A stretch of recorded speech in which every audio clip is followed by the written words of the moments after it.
अस्सलाम वालेकुम रहमतुल्लाहि व बरकातुहू। उम्मीद है आप सब लोग खैरियत से होंगे। आज के इस वीडियो में हम लोग स्टार्ट करने लगे हैं MTS 646 का फाइनल टर्म सिलेबस, जो कि लेक्चर नंबर 23 से स्टार्ट है। इसकी मेगा फाइल सॉल्यूशन भी ऑलरेडी मैं अपलोड कर चुकी हूँ। उसमें जितने क्वेश्चन थे सारे डिटेल में एक्सप्लेन किए हैं। उसके बाद मैंने इनके लेक्चर नंबर 23 से 45 तक जितने भी इसके टॉपिक्स हैं, मेथड हैं, उन सब के फार्मूलाज उनकी वीडियो बनाकर भी मैं अपलोड कर चुकी हूँ। आप लोग वो भी देख सकते हैं।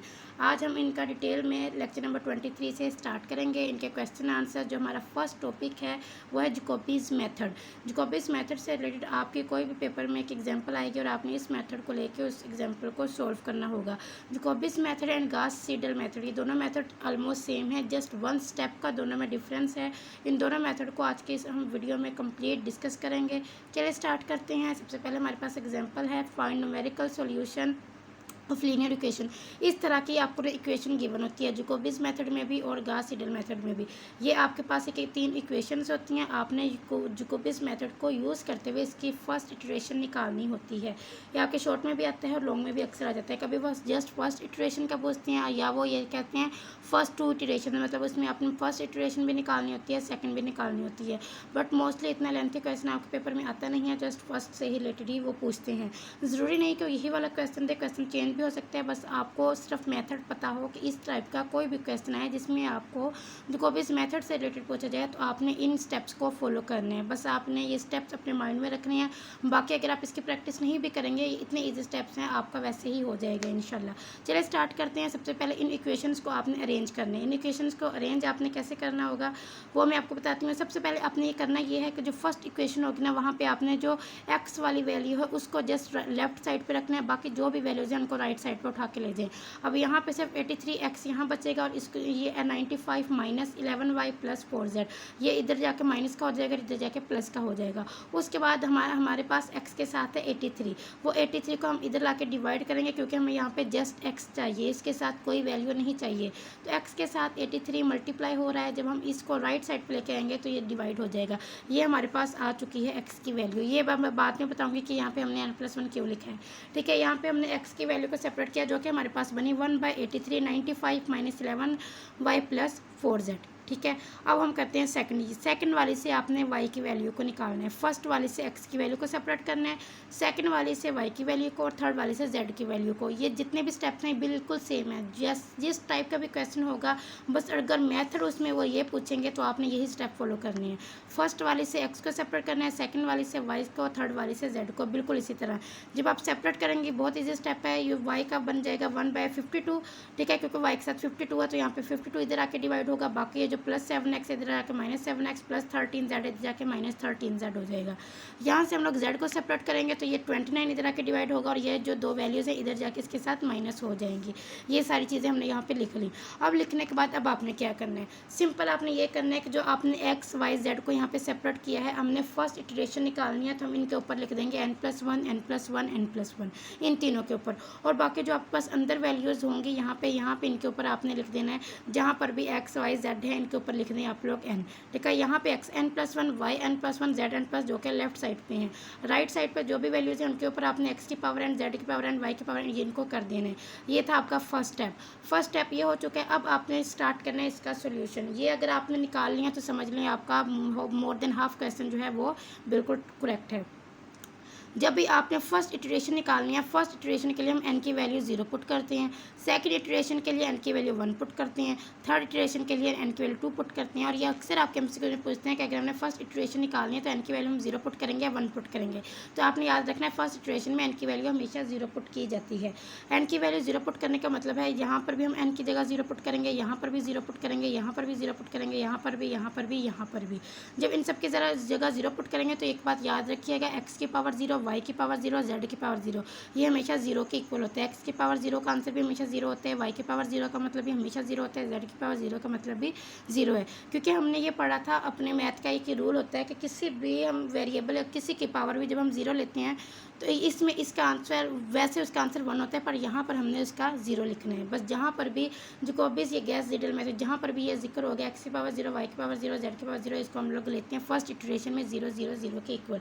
ये फर्स्ट इटरेशन का रूल है। चलें जी, अब हमने यहाँ पे सबसे पहले n की जगह 0 पुट कर लिया। यहाँ पर n की जगह 0 पुट करेंगे, 0 + 1 1 आ जाएगा, n + 0 + 1 1 आ जाएगा, 0 + 1 1 आ जाएगा। यहाँ पर y की पावर n में 0, z की पावर n में 0, इनकी जगह 0 0 पुट कर देंगे, ये वैल्यू 0 हो जाएगी, ये सारी वैल्यूज 0 हो जाएंगी, जस्ट ये वाली वैल्यूज बचेंगी। 95/83, 104/52, 71/29। इनको डिवाइड कर देंगे आपस में, तो ये हमारे पास देखें x की पावर 1 आ गई, x की पावर 1 आ गई और z1। ये हमारे पास फर्स्ट इटरेशन का सोल्यूशन आ चुका है जो कि हमने निकालना था। अगर आपने यहीं से निकालनी है सेकंड इटरेशन का भी बोला जाए, उसका मेथड क्या होता है? इस मेथड में आपने n की जगह 0 नहीं, आपने n की जगह 1 पुट करना है। जैसे यहाँ पर हमने n की जगह फर्स्ट इटरेशन में 0 पुट किया और 0 पुट करने के बाद जो x0 y0 z0 था उनकी जगह 0 0 0 पुट कर दिया। लेकिन यहाँ पर हमने ऐसा नहीं करना, यहाँ पर हमने ये करना है कि n = 1 पुट करना है। अब ये देखें सिंपल, इसी को फिर से लें, ये जो हमने 3 इक्वेशन निकाले थे, n की जगह 1 पुट करें, 1 + 1 2 हो जाएगा, 1 + 1 2, 1 + 1 2, ये x की पावर x2 y2 z2 ये हो जाएगा। अब इस तरह राइट साइड पे भी जहाँ जहाँ आपके पास आ रहा है ना n, वहाँ वहाँ 1 पुट कर दें, यहाँ पर भी 1 आ जाएगा, यहाँ पर भी, यहाँ पर भी, यहाँ पर भी, यहाँ पर भी, यहाँ पर भी। अब देखें ये बन जाएगी हमारे पास इक्वेशन। अभी हमने निकाला है x1 की वैल्यू भी निकाली है, अभी हमने y1 की वैल्यू भी निकाली है, अभी हमने z1 की वैल्यू भी निकाली है। सिंपल वो वैल्यूज़ हम यहाँ पुट करेंगे, 1/83 95 - 11, y1 की जगह उसकी वैल्यू अभी निकली है वो पुट करें, 4z1 वो पुट करें। ज़रूरी नहीं होता कि आपकी ये फिर टोटल 100% ही एक्यूरेट हो, वो ये नहीं देखते, वो सिंपल आपका मेथड देखते हैं, आपका मेथड ठीक है या नहीं। अगर आपने फार्मूला सही पुट कर दिया, अगर आपने वैल्यूज सही निकाल ली हैं, ये वाली मतलब ये इक्वेशन है ये सही निकाल ली हैं, आपका मेथड ठीक है, तो आपको 100% मार्क्स वो देते हैं। वो बिल्कुल इस चीज़ पे मार्क्स कट नहीं करते कि कैलकुलेशन में थोड़ी बहुत आपसे गलती हुई है, क्योंकि देखिए इसमें कैलकुलेशन बहुत ज़्यादा होती है। जो MTS 646 का पेपर होता है इसमें कैलकुलेशन बहुत ज़्यादा है। वो कैलकुलेशन में अगर आपसे थोड़ी बहुत भी मिस्टेक हो जाए ना, अगर आपके पास टाइम बहुत ज़्यादा कम हो, आपके पास ये कैलकुलेट करने का टाइम ना हो, सिंपल आपने फार्मूला लिख के फार्मूले में वैल्यू पुट कर देनी है, वो आपके इसके भी मार्क्स दे देते हैं कि चलो टाइम कम होगा तो इसने आंसर नहीं निकाला। मेरे अपने साथ ही ऐसा हो चुका है, 2 से 3 पेपर में, आई थिंक वो 601 का था, ये 646 का मेरा अपना पेपर था। मेरे पास टाइम बहुत शॉर्ट था, 2-3 मिनट रहते थे, बस मैं वैल्यूज़ पुट करके आ गई थी और मेरे इस सब्जेक्ट में फुल CGPA आ गई थी। तो यहाँ से मैंने आइडिया लगाया था कि सिर्फ आपका फार्मूला और मेथड देखते हैं, अगर आप कैलकुलेशन में थोड़ा बहुत आगे पीछे हो भी गए हैं आप लोग, तो इस चीज़ को इग्नोर कर देते हैं अगर एग्जामिनर अच्छा हो, ठीक है। इस यहाँ आपने वो वैल्यूज़ पुट करके इसको सिंपल कैलकुलेटर पे सॉल्व कर लें, आपका आंसर आ जाएगा। बिल्कुल इस तरह y2 निकालें और बिल्कुल इस तरह z2 निकाल लें। अगर आपने थर्ड इटरेशन निकालनी है, थर्ड इटरेशन के केस में आपने यहाँ पर n की जगह 1 नहीं 2 पुट करने।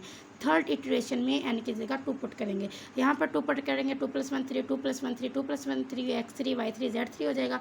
यहाँ पर y2 z2 x2 z2 x2 और y2 हो जाएगा। और ये जो वैल्यूज़ अभी हमने 3 वैल्यूज़ निकाली हैं, ये 3 वैल्यूज़ यहाँ उसमें पुटिंग शूटिंग करने के बाद कैलकुलेटर पे सॉल्व कर लेंगे तो आपका ये भी आ जाएगा। सिंपल आपने एक दफ़ा अगर इसकी प्रैक्टिस कर लेना तो ये आपकी इसकी 100% ऐसी तैयारी होगी कि आप भूलेंगे नहीं। ये इतने ज़्यादा ईजी स्टेप्स हैं। सबसे पहले आपने फर्स्ट इक्वेशन से x को, सेकंड इक्वेशन से y को, थर्ड इक्वेशन से z को सेपरेट करना है। सेपरेट करने के बाद आपने मतलब उसको लेफ्ट साइड पर, बाकी सबको राइट साइड पे ले जाना है। फिर आपने जो लेफ्ट साइड पे निकाली है उनको n+1 लिख देना है उनके ऊपर, और जो बाकी हैं उनके ऊपर n लिख देना है। फर्स्ट इटरेशन के केस में n की जगह 0 पुट करने के बाद आपने x0 y0 z0 की जगह 0 0 0 पुट करके बाकी जो आपके पास ये दो बचेंगी वैल्यूज उनको डिवाइड करके आपने x1 y1 z1 निकाल लेने हैं। अब आपके पास x1 y1 z1 आ चुके हैं। अब आपने n की जगह 1 पुट करना है सेकंड इटरेशन निकालने के लिए, x2 y2 z2। यहाँ पर आपके पास जो x1 z1 y1 जो भी बनेगा उनमें आपने इन वैल्यूज़ को यूज़ करना है और आंसर निकालना है। फिर थर्ड इटरेशन में ये वाली वैल्यूज़ यूज़ होंगी x2 y2 z2 की। इस तरह हम ये जैकोब्स मेथड या इसको जो भी इसका नेम है जैकोब्स मेथड, इसका हम लोग सोल्व कर सकते हैं। बहुत ईजी मेथड है, ये आपने चीज़ यूज़ करनी है। नेक्स्ट आ जाते हैं जी लेक्चर नंबर 24 पे। लेक्चर नंबर 24 में आपके पास गास सीडल मेथड है, सेम टू सेम वही मेथड, सिंपल एक स्टेप चेंज है, आपने सिर्फ वो एक स्टेप याद करनी है। ये इसी तरह आपको इसने यहाँ पे 4 इक्वेशन दी हुई हैं, ज़रूर नहीं कि 4 इक्वेशंस आपके पास 3 इक्वेशंस भी हो सकती हैं, या वो 2 इक्वेशंस भी दे देते हैं कभी कभार जब उन्होंने कुछ शॉर्ट क्वेश्चन देना हो या न्यूमेरिकल टाइप को ऐसा शॉर्ट में MCQs बना के देना हो। यहाँ पे हमारे पास हैं 4 इक्वेशंस, ठीक है। स्टेप से याद रखनी है। यहाँ पे एक आपके पास वेरिएबल एक x1 है, एक x2 है और एक x3 है, एक x4 भी है, ठीक है। सिंपल आपने फर्स्ट वाली से, फर्स्ट इक्वेशन से x1 को सेपरेट करना है, सेकंड इक्वेशन से x2 को करना है, थर्ड वाले से x3 को करना है, फोर्थ वाले से x4 x4 को करना है। ठीक है, यहाँ से x1 को सेपरेट करना है। कैसे करेंगे, ये जो इधर प्लस माइनस हो रही है इधर, इसको इधर साइड पे ले जाएं, फिर राइट साइड पे ले जाएं, ये हो जाएगा, सॉरी यहाँ पे माइनस था, माइनस इधर जाके प्लस हो जाएगा, माइनस है ये भी इधर जाके प्लस हो जाएगा। बिल्कुल यहाँ से x2 को सेपरेट करिए, जो दो वैल्यूज़ हैं इनको राइट साइड पे उठा के ले जाएं। यहाँ से x3 को सेपरेट करना है, इन दो वैल्यूज़ को उठा के इस साइड पे ले जाएं, और इस तरह x4 को करना है तो इन दो वैल्यूज़ को उठा के इस साइड पे ले जाएं। ये हमारे पास ये चीज़ बन जाएगी। ठीक है, ये हमारे पास 4 इक्वेशंस बन चुकी हैं। सिंपल जैसे हमने पीछे किया, यहाँ पे हम n+1 n+1 n+1 n+1 लिखेंगे। यहाँ हम लोग जो बाकी यहाँ पे जितनी भी इसके अंदर हैं, यहाँ पर n मतलब जो लेफ़्ट साइड पे हैं उनके ऊपर n+1, और जो राइट साइड पे इन इक्वेशंस के अंदर हैं उनके ऊपर n लिख देंगे। ठीक है, और ये लिखना कैसे है, मैं ये ज़रा आपको इसमें थोड़ा सा चेंज जो है वो बताती हूँ। जो अभी हम करके आए ना गॉस सीडल मेथड, इसमें अगर आपको एक स्टेप की समझ आ गई, समझ लिया आपको ये सारा मेथड समझ में आ गया। इसमें चेंज सिर्फ इतना है कि आपने क्या करना है, फर्स्ट स्टेप को तो बिल्कुल ऐसे ही लिखना है, यहाँ पर भी n लिख देना है, यहाँ पर भी n लिख देना है। लेकिन जब आप आएंगे ना स्टेप 2 में, x2 में, यहाँ आपने इन दोनों के ऊपर n नहीं लिखना। जैसे हमने देखा ना जैकोब्स मेथड में हमने सबके ऊपर n लिखा, यहाँ पर यहाँ पर यहाँ पर यहाँ पर n, यहाँ हमने गॉस सीडल मेथड में वैसे नहीं लिखना।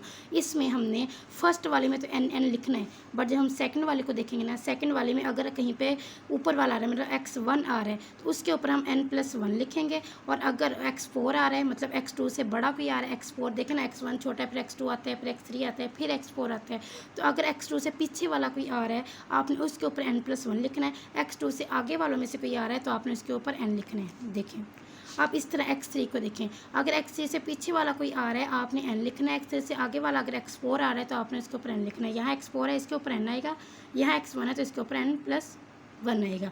यही चीज़ हमने यहाँ पे लिख दी। ठीक है, अब x4 वालों को देखें, यहाँ पर x2 है और x3 है, दोनों ही x4 से पीछे हैं तो इन दोनों के ऊपर क्या आएगा, n+1 मैं एक बार फिर से रिपीट कर देती हूँ, बहुत ईजी है। फर्स्ट स्टेप में तो आपने दोनों के ऊपर n ही लिखना है। ठीक है, n ही लिखना है। सेकंड वाले में आपने देखना है अगर x2 से पीछे मतलब x1 आ रहा है तो उसके ऊपर n+1, और बाकी जो उससे आगे वालों में से आ रहा है x3 x4 आ रहा है तो उसके ऊपर n। इस तरह x3 में अगर आपके पास इसमें x1 और x2 आ रहा है तो हम n+1 लिखेंगे, उसके ऊपर x4 आ रहा है तो n लिखेंगे। इस तरह x4 में अगर x1 x2 x3 आ रहा है तो इन दोनों के ऊपर हम n+1 ही लिखेंगे, और इसके आगे वाला तो कोई है ही नहीं।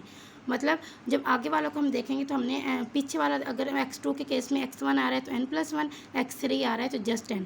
x3 में अगर x1 या x2 आ रहा है तो n+1, अगर x4 आ रहा है तो n। होप सो आपको इसकी समझ आ चुकी होगी। ठीक है, अगर आपको ये समझ आ गई, इक्वेशंस बन गई हैं, अब आपने स्टार्ट कर देनी है इटरेशंस। फर्स्ट इटरेशन के केस में हम लोग क्या करते हैं, n की जगह क्या पुट करते हैं, 0, जैसे हमने पीछे जैकोब्स मेथड में देखा। n की जगह 0 पुट करेंगे, और सिंपल वही इसमें भी यही होता है कि x1 0 2 0 3 0 4 0 इसकी वैल्यूज़ क्या होती हैं, 0 0 0। ठीक है, वही जैसा हमने यहाँ पे देखा, इसमें भी x0 y0 z0, ये फर्स्ट इटरेशन का रूल होता है कि इनकी वैल्यू 0 ही होती हैं। तो हमने यहाँ पर ये 0 0 0 पुट कर दिया। अब देखें, अब आपने यहाँ से स्टार्ट कर देना है। हम क्या करेंगे, n की जगह पे 0 पुट करेंगे, यहाँ पर भी n की जगह 0, यहाँ पर भी n की जगह 0 पुट, यहाँ पर भी n की जगह 0 पुट, यहाँ पर भी n की जगह 0 पुट। जहाँ जहाँ n आ रहा है, अभी हमने अगर ये आपने ये क्वेश्चन ठीक बना लिए ना, आप यकीन करें आपका समझ लीजिए सारा क्वेश्चन ठीक है। इसमें आपने कोई गलती नहीं होने देनी, कहाँ n+1 आता है कहाँ n आता है ये आपने याद रखना है। प्लस माइनस की कोई मिस्टेक नहीं होने देनी कि आप वैल्यूज़ को राइट साइड से लेफ्ट साइड सॉरी हाँ लेफ्ट साइड से राइट साइड पर लेके आ रहे हैं, तो वो प्लस माइनस का ख्याल रखिएगा। अगर आपका ये ठीक है तो समझ लें आपका सारा क्वेश्चन ठीक है। अब आपने n की जगह पर 0 पुट कर देना है, जहाँ जहाँ पर n आएगा वहाँ यहाँ 0 यहाँ 0 यहाँ भी।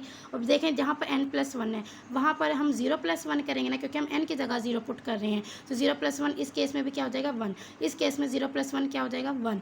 इस केस में 0+1 क्या हो जाएगा, 1। इस केस में भी 0+1 1। जहाँ पर हमने n+1 लिखा था वहाँ पर 1 बनेगा, और जहाँ पर सिर्फ n लिखा था वहाँ पर 0 बन जाएगा। ये देखें, ठीक है, यहाँ तक समझ आ चुकी होगी आपको। अब हम करते हैं फर्स्ट स्टेप से इसका आंसर निकालना स्टार्ट करते हैं।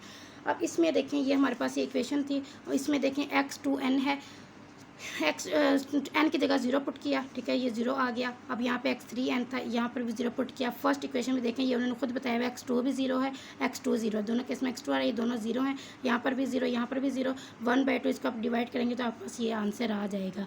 अब हम सेकंड को सोल्व करना स्टार्ट करते हैं। सेकंड में अगर आप और से देखें ना, तो यहाँ पर तो n है 0, मतलब x4 0 बन जाएगा। जहाँ पर पावर यहाँ पे 0 बनेगी ना, पावर यहाँ पे, तो x4 0, तो ये तो 0 है, ये तो 0 हो गई सारी। अब इसको देखें, इसमें हमने अभी आपको बताया कि n की जगह जब हम 0 पुट करेंगे तो यहाँ 1 बनेगा, यहाँ पर भी 1, यहाँ पर भी 1, ये ऊपर नीचे 1 1 आ गया। ये इसका आंसर अभी हमने निकाला है ना 1 1। ये आंसर जो अभी हम ऊपर निकालेंगे ना वही हम यहाँ पुट करेंगे। 1/2 + 1/4 x 1 1 की जगह हम ये वाली वैल्यू पुट करके इसको सोल्व करेंगे, हमारे पास ये आंसर आ जाएगा। अब हम करते हैं थर्ड स्टेप पे। थर्ड स्टेप में अगर आप जाए ना, यहाँ पर फिर देखिए n+1 है और यहाँ पर n है। यहाँ पर ये तो 0 हो जाएगा। 0 का आपको पता है जब ऊपर 0 होगा तो हमने सारी वैल्यू को 0 कर देना, तो यहाँ हम 0 कर देंगे। यहाँ पर देखें, अब देखेंगे यहाँ पर भी x 1 1 बना है। यहाँ पर देखें n+1 है, 0 + 1 1, और ये क्या हो जाएगा, यहाँ पर 3 है, तो ये नहीं, यहाँ पर 3 नहीं है, सॉरी, ये मुझसे कोई लिखने में मिस्टेक हुई है। यहाँ पर x 1 है, देखें ये मुझसे लिखने में मिस्टेक हुई है, 1 है, ये भी x 1 1 हो जाएगा। x 1 1 की वैल्यू हमारे पास ऊपर है, वो वैल्यू यहाँ पुट करेंगे, इनको सॉल्व करेंगे, आंसर आ जाएगा। अब यहाँ पे आ जाते हैं x4 n+1 पे। यहाँ पर भी n+1 है, यहाँ पर भी n+1 है, 0 + 1 0 + 1, ये हो जाएगा x2 1 और x3 1। ये देखें x2 1 और x3 1। अब x2 1 की वैल्यू भी अभी हमने निकाली है और x3 1 की वैल्यू भी अभी हमने निकाली है, वो वहाँ यहाँ पुट करके इनको सॉल्व करेंगे, आंसर आ जाएगा। मतलब वहाँ पे हम ये करते थे, हम फर्स्ट इटरेशन में मतलब 0 0 पुट करके पहले सॉल्व करते थे, फिर सेकंड इटरेशन में 1 पुट करके उनको सॉल्व करते थे। मतलब ये 0 वाली जो वैल्यूज़ थी वो यहाँ सेकंड इटरेशन में यूज़ हो रही थी, फिर सेकंड इटरेशन वाली वैल्यूज़ थर्ड इटरेशन में यूज़ हो रही थी। ऐसे ही था ना, जो हमारे पास इनकी ये वैल्यूज़ आई थी, इनको हमने यहाँ पर यूज़ किया, जो ये इनके आंसर्स निकले थे उनको हमने यहाँ पे यूज़ करना था ये। लेकिन यहाँ पर आप क्या करेंगे, आपने सिर्फ फर्स्ट स्टेप को 0 0 रख के पुट करना है। फर्स्ट का जो आंसर आएगा ना वही हम सेकंड वाले में यूज़ कर लेंगे, फिर उनका जो फिर उसका आंसर निकालेंगे, फिर इसका आंसर निकालेंगे। मतलब ये जो आंसर हम निकालेंगे ना ऊपर ही, उनको ही हम नीचे वाले में इक्वेशन में सोल्व करेंगे, जहाँ जहाँ n+1 होगा, क्योंकि वहाँ पे 0 + 1 हो जाएगा, और फिर 0 + 1 होगा तो 1, और वो जो यही वाली वैल्यूज़ हैं वहाँ पे मतलब यूज़ हो जाएंगी। इस तरह जब आप सेकंड इटरेशन निकालेंगे ना n = 1 के लिए, आप n = 1 पुट कर दें, यहाँ पे हर जगह n = 1 पुट कर दें। 1 + 1 2 हो जाएगा, 1 + 1 2, यहाँ पर भी 2, यहाँ पे भी n की जगह 2, यहाँ पर भी 2, सॉरी 1, क्योंकि n की जगह हम 1 पुट कर रहे हैं, 1 1, यहाँ पर n+1 क्या हो जाएगा 2, यहाँ पर 1 ही रहेगा। मतलब जहाँ जहाँ हमने ये लिखी होंगी इक्वेशंस लिखी होंगी ना, वहाँ वहाँ हमने क्या कर देना है, 1 पुट कर देना है, और जहाँ पर n+1 था वहाँ पर 2 बन जाएगा। यहाँ पर 2 बना, यहाँ पर 2 बना, यहाँ पर, और बाकी ये 1 वाली हैं। अब हम क्या करेंगे, ये देखें हमारे पास x12 की वैल्यू भी है और x13 इनकी वैल्यू भी है। ये दो वैल्यूज़ यहाँ पुट करेंगे, इसको सॉल्व करेंगे, आपका आंसर आ जाएगा। अब इसमें देखें x2 1 है, ये ना फ़र्क याद रखिएगा। ये हम पहले हम x1 मतलब फर्स्ट इटरेशन में ऊपर 1 1 लिखा है, सेकंड इटरेशन में ऊपर 2 2 2 लिखना है, नीचे x1 x2 x3 x4, ये आपने कंफ्यूज नहीं होना। देखिए x21 x31 ये वाली वैल्यू जो भी हमने निकाली थी पुट की, सिंपल सोल्व कर लिया। अब जहाँ पर n+1 था, यहाँ पे देखना n+1 था, तो यहाँ पर तो ये 2 बन चुका है। अब ये देखिए 2 1 है, मतलब ऊपर 2 है नीचे 1 है, ये अभी हमने इसका आंसर निकाला, ऊपर 2 नीचे 1। ये आंसर जो हमने यहाँ यूज़ किया क्यों हम यहाँ पुट करेंगे, और ये 1 4 वाला ये जो आंसर था ये वाला, इसको यहाँ पुट करके हम आंसर निकालेंगे। बिल्कुल इसी तरह यहाँ पर भी ऊपर 2 है, ऊपर 2 वाले ये आंसर जो भी आपका है वो आप यहाँ यूज़ करेंगे। ये x12 है, सॉरी x12 ये इसका जो आंसर यहाँ यूज़ करेंगे, और ये जो 4 1 वाला है, ये 4 1 वाला, इसको यहाँ पुट करके सोल्व कर लेंगे। इस तरह यहाँ पे x22 है, 2 का भी आंसर ये आया है, और ये 3 2 इसका आंसर अभी ये है, इसको पुट करेंगे, सोल्व करेंगे। एक बार इसको हाथ से प्रैक्टिस करके देखना, आप यकीन करें आपको समझाने में मुझे नहीं समझ आ रही कि इसको कितनी इजी वर्डिंग में मैं आपको समझाऊं, पर एक बार आप इसको हाथ से कर लेंगे, जो जैसे मैं बोल रही हूँ वैसे इसको सोल्व कर लेंगे, आपको बहुत इजी लगेगा। सिंपल n+1 चेंज है, n+1 इस तरह चेंज है कि आपने जो पीछे वाली थी वैल्यूज़ वहाँ आपने n+1 लिखा है, जो आगे उसकी आ रही थी वहाँ आपने n लिखा है, और जब n की वैल्यू पुट करेंगे, मतलब बाकी जब हमने 0 पुट किया बाकी सारी 0 हुई, ये वाली 1 हुई, जब आपने n की जगह 1 पुट किया ये वाली 2 हो गई, जहाँ पर n+1 था बाकी सारी 1 हुई, और इस तरह हमने इनको देखते हुए वैल्यूज़ को पुट करते जाना है साथ साथ, और आपका क्वेश्चन सोल्व होता जाएगा।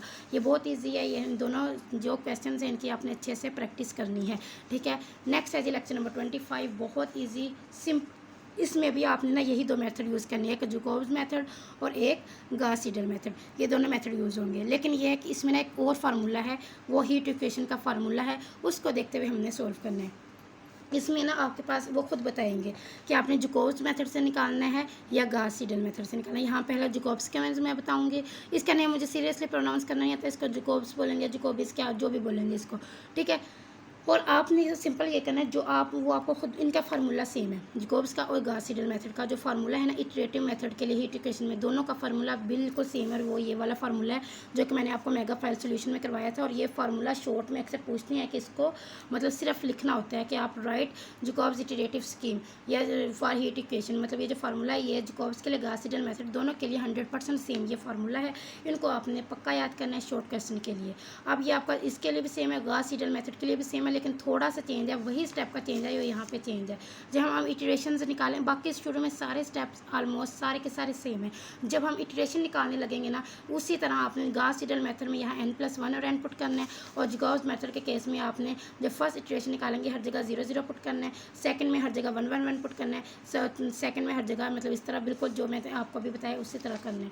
और ये सिर्फ चेंज होगा, बाकी सारे स्टेप सेम होंगे। चलिए स्टार्ट करते हैं। आपको एक इनिशियल और बाउंड्री कंडीशन दी जाती है, एच की वैल्यू आपको दी जाती है, के की वैल्यू आपको दी जाती है, ये इक्वेशन आपको दी जाती है। सॉल्यूशन आपने कैसे स्टार्ट करना है दोनों केस के मैं साथ साथ बताऊंगी, चाहे वो गॉस सीडल मेथड चाहे जैकोब्स मेथड है। फर्स्ट स्टेप ये होगा, आपने एन की वैल्यू निकालनी होगी। एन की वैल्यू का फार्मूला आपको याद होना चाहिए b - a/h। बी और ए की वैल्यू आपको दी जाती है, आपने b - a/h करना है और ये 5 निकाल लेना है। उसके बाद आई निकालना है, आई का फार्मूला होता है n-1। ये फार्मूला ये भी आपने याद खुद से रखना है, ये भी आपने खुद से याद रखना है। अब ये 4 आया है, इसका मतलब है कि आई होगा 1 2 3 4, मतलब इसकी 4 वैल्यूज़ होंगी 1 2 3 4। उसके बाद आपने लैम्डा निकालना होता है, फार्मूला खुद से याद रखना है, ये फार्मूला खुद से याद रखने हैं आपने। लैम्डा का फार्मूला होता है अल्फ़ा k/s²। अल्फ़ा की वैल्यू आपको दी गई है, के की वैल्यू आपको दी गई है, h² की वैल्यू आपको दी गई है। लैम्डा हमेशा जहाँ ना होना वहाँ आपने याद रखना है 1 होता है, और b - है ये वाली वैल्यूज़ होती हैं लिमिट वाली 1 - 0, ठीक है। ये आपने लिमिट वाली वैल्यू होती है a और b की, h और k की वैल्यू दी जाती है, और लैम्डा अल्फ़ा हमेशा हम 1 ही लेते हैं। मोस्टली ना दिया हुआ होना तो आपने अल्फ़ा की जगह 1 ही लिखना है। यहाँ से आप पुट करके लैम्डा निकाल लेंगे। अब देखें ना, अगर आप ये फार्मूले में है ना तो लैम्डा ओवर 1 प्लस लैम्डा है, तो यहाँ से उन्होंने इस वजह से पहले लैम्डा +1 निकाल के उनको डिवाइड कर लिया ताकि यहाँ पे मुश्किल ना हो हमें। सबसे पहले लैम्डा तो हमने निकालना है ये इस फार्मूले से, फिर लैम्डा +1 निकालना है कैसे कि आप वो जो आंसर आया उसमें +1 कर दें, फिर लैम्डा ओवर 1 प्लस लैम्डा भी हमें चाहिए। तो जो लैम्डा की वैल्यू आई है 1/2 और जो लैम्डा +1 की वैल्यू 3/2 2/3, इनको मतलब कर दें डिवाइड तो आपको बस 1/3 आ जाएगा। मतलब इसका आंसर हम निकाल चुके हैं 1/3। ये आपको एक एन की वैल्यू, आई की वैल्यू, लैम्डा की वैल्यू निकालनी आनी चाहिए। चलिए अब स्टार्ट करते हैं। अब आपने देखें ना, आपने इस फार्मूले में पहले आपने यहाँ पे देखें ना, हमें सबसे पहले सी आई चाहिए, ठीक है। सी आई निकलेगा तो हम इसमें पुट करेंगे, इसमें पुट करेंगे तभी हमारा क्वेश्चन सॉल्व होगा। सबसे पहले हमारा टारगेट ये है कि हमें ये सी आई चाहिए। सी आई में वैल्यूज़ को पुट करने के लिए आई की जगह तो हमें पता है कि हमने क्या पुट करना है 1 2 3 4, एक बार 1 लिखेंगे, एक बार 2, एक बार 3, एक बार 4। लेकिन वो ज़्यादा ना आई की वैल्यू आपको खुद देते हैं कि आप आई की =1 के लिए निकालें। वो आपको ये नहीं कहते कि इनकी चारों वैल्यूज़ के लिए निकालें, वो क्योंकि इतना लेंथी को ऐसे नहीं देते। ये अगर आपको पेपर में आएगा और आता है ये इंपॉर्टेंट है, लेकिन इसके लिए आपको या वो 1 या 2, ये ज़्यादा से मैक्सिमम वो 2 ही वैल्यूज़ वो खुद बोलेंगे कि आप इन 2 वैल्यूज़ के लिए निकाल दें, ठीक है। अब यहाँ पे अगर आप देखें ना C1 मतलब ये अब यहाँ सी आई चाहिए, सी आई के लिए हमें यहाँ पे ये चाहिए यू की, मतलब यू की वैल्यूज़ चाहिए, डिफरेंट यू की वैल्यू। जो यू की वैल्यू निकालनी है हमने इस फार्मूले को यूज़ करते हुए sin πx को यूज़ करते हुए। देखिए मैं आपको एक सिंपल बात बताऊँ, आई की जगह अगर हम 1 पुट करते हैं C1 u i11 plus λ/2 i - 1, मतलब आई की जगह 1 पुट करेंगे, यहाँ पर भी आई की जगह 1 पुट करेंगे, यहाँ पर भी आई की जगह 1 पुट करेंगे। तो जब पुट करेंगे तो हमारे पास इनकी वैल्यूज़ होंगी तो हम पुट करके आंसर निकालेंगे ना C1 का। फिर इस तरह C2 जब हम निकालेंगे आई की जगह 2 पुट करके, जहाँ फिर उनकी वैल्यूज़ पुट करेंगे तब भी तो C2 आएगा, C3 आएगा, C4 आएगा जो हमने निकालना है। तो इसके लिए हमें ये वाली वैल्यूज़ चाहिए। ये वाली वैल्यूज़ निकालने के लिए हम ये यूज़ करती हैं हमेशा बाउंड्री कंडीशन। ये अभी तक जो मैं बता रही हूँ ये जैकोब्स और गॉस सीडल दोनों का सेम मेथड है, 100% सेम, कोई एक सिंगल चीज़ भी चेंज नहीं है। ये दोनों का मेथड के थ्रू मैं आपको करवा रही हूँ, ठीक है। आपने सब ये आपको गिवन है ux10 sin πxi। अब आपने सबसे पहले क्योंकि हमें आई है 1 2 3 4 और जे हमेशा 0 रखना है, ठीक है। ये आप जे हमेशा 0 रखना है इन दोनों मेथड में। आई की वैल्यू आपने चेंज करते जाना है, जे की वैल्यू हमेशा फिक्स होती है और वो फिक्स होती है 0। जे की जगह 0 पुट किया, आई की जगह 1 पुट करेंगे। आई देखें ये आपने ना यहाँ से अंदाज़ा लगाना होता है। एक बार एच गैप होता है कि आपने x1 x2 x3 x4 में कितने का गैप देना है 0.2 का। अगर फर्स्ट 0.2 का है तो अगला 0.4 होगा, फिर उससे अगला 0.6, उससे अगला 0.8 0.10। अगर फर्स्ट आपके पास 0.4 हो तो दूसरा 0.8, तीसरा 0.12। अगर फर्स्ट आपके पास एच की वैल्यू 0.5 हो तो दूसरी होगी 0.10 0.15। मतलब ये इस गैप के थ्रू हमने चलना होता है। तो हम यहाँ पे पे x की जगह एक फर्स्ट I1 के केस में 0.2, फिर I2 के केस में 0.4, फिर 0.6, ठीक है। अब ये sine pi 0.2, sine pi 0.4, sine pi 0.6 करके हम आंसर निकालेंगे। U10, U20, U30 का आंसर आ जाएगा। J की जगह आपने 0 पुट करना होता है, I की जगह 1 2 3 4 पुट करना है। तो ये आपकी वैल्यूज़ आ चुकी हैं। अब आपने सिंपल देखें, आपके पास वैल्यूज़ आ चुकी हैं। अब आप इसको उठा लें, इस फार्मूले को उठाएं और लिखें, और यहाँ पे एक बार अपने आई की जगह 1 लिखना है। आई की जगह 1 लिख के इसको सोल्व करना स्टार्ट करती हैं। आई की जगह 1 लिखेंगे, यहाँ पर 1 जे की जगह 0। आई की जगह आपने याद रखना है कि 1 पुट करना है पहले फर्स्ट मेथड में, फिर आई की जगह 2, फिर आई की जगह 3, फिर आई की जगह 4। इन सब केसेस में जे की जगह आपने 0 ही रखना है, जे की कोई वैल्यू पुट नहीं करनी। जहाँ पर आई है वहाँ 1 पुट करें, जहाँ पर जे है वहाँ 0 पुट करेंगे तो आपके पास ये चीज़ आ जाएगी, ठीक है। और लेमडा की वैल्यू हमें पता है कितनी है, हमने निकाली थी 1/2। तो जहाँ पर लेमडा है वहाँ पर 1/2 पुट कर दें, ठीक है। अब सिंपल आपके पास U00, U10, U20। U00 की वैल्यू हमेशा 0 होती है, याद रखनी है। U10, U20 की वैल्यू आपको यहाँ पे गिवन है। वैल्यूज़ यहाँ पुट करके इनको सिंपल सोल्व कर लें कैलकुलेटर पे, आपके पास आंसर आ जाएगा। बिल्कुल इस तरह C2 की वैल्यू निकालनी है। आई की जगह 2 पुट कर दें, जहाँ जहाँ पर आई आ रहा है वहाँ पर 2 पुट करें, जहाँ पर जे है वहाँ पर 0 पुट करें। और देखें ये अभी हम करेंगे, देखें जहाँ जहाँ पर आई था वहाँ मैंने 2 पुट किया, जहाँ पर जे था वहाँ मैंने 0 पुट किया। अब U20, U10, U30 इन तीनों की वैल्यू हमारे पास पहले से हैं। ये इन तीनों वैल्यूज़ को देखते हुए हम यहाँ वैल्यूज़ को पुट करेंगे, आंसर आ जाए। आई की वैल्यू 3 और आई की पावर 4 के लिए सेम इस तरह आपने जहाँ जहाँ सी आई की, ये हम C1, C2, C3, C4 निकाल रहे हैं। हमने C1 निकाला है पहले आई की जगह 1 पुट करके, फिर हमने C2 निकाला आई की जगह 2 पुट करके, फिर हम C3 निकालेंगे, अब हम C4 निकालेंगे उस तरह आई की जगह 4 और जे की जगह 0 पुट करके। हमारे पास मतलब C1, C2, C3, C4 आ चुके हैं। अब देखें हमारे पास ये आ चुका है।